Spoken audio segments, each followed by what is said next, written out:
consciously choose most of your self-talk.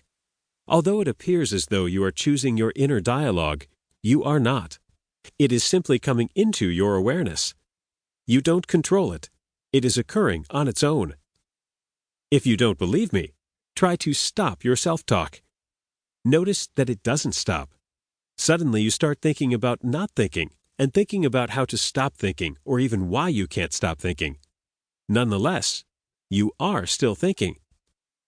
This might be a bit much to take in, but having your self-talk running like this is very useful to have.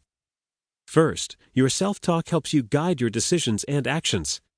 For example, when you step too close to the curb of a busy intersection, your inner voice will direct you to step back. When you don't want to get out of bed in the morning, your inner thoughts will nag you until you get up. I'm sure you've experienced this nagging.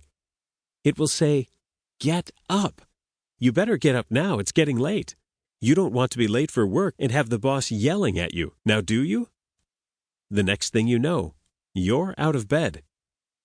Second, your inner dialogue helps you evaluate options. For example, you could be staring at the dinner menu at your favorite restaurant and become aware of your inner voice saying things like, "Oh, the spaghetti looks good, but I had pasta for lunch. I am in the mood for something different. The surf and turf looks good too, but seems a bit pricey for my tastes. I know what I'm going to get. Chicken parmesan. That's it. That's what I want."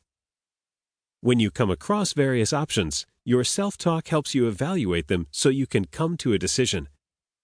More importantly, your self-talk comes up to remind you of things.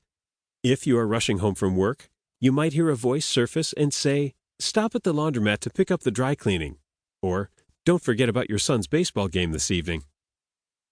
As you can see, being able to tune into your self-talk in these ways can be helpful. In other ways, as is the focus here, your self-talk is your 24 hours per day personal critic. It's always there assessing everything you're doing.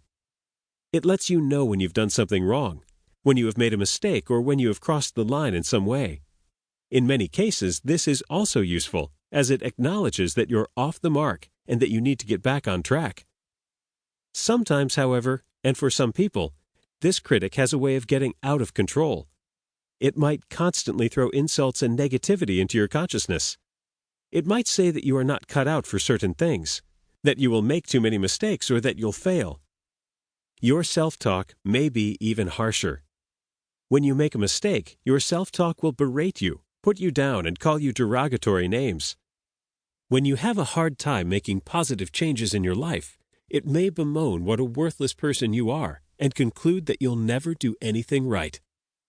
Most often, these messages began as statements uttered by the people in your life when you were a child. They may have said something negative about you when your actions displeased them, or perhaps they had a habit of saying unkind things even when you didn't deserve it. As painful as these experiences can be, your subconscious has a way of picking up where they left off. As a result, you continue to repeat the same negative messages to yourself over and over. If you listen carefully, you may hear their voice and hear the quote, something like, "You'll never amount to anything." Other people's negative voices have a way of seeping in and becoming your inner voice. Although your self-talk is a useful tool, having it running out of control like this can be harmful for several reasons. For starters, your thoughts affect your emotions. So if you have self-talk thoughts running out of control in a negative manner, you're frequently going to feel bad about yourself. Perhaps you can remember instances when your mood seemed to shift dramatically for no apparent reason. You were feeling fine, and then suddenly you were angry, sad, or depressed. Most likely, unbeknown to you, your self-talk began moving in an unproductive direction, triggering corresponding emotions. Moreover, having these types of voices and feelings running in the background can make it hard to accomplish any task or goal. You are probably all too familiar with this. Think about a time in the past when you wanted to change your life in a positive way, or when you wanted to try something new, but your self-talk came up and said things like, "Wait, I can't do that. Remember what happened last time?"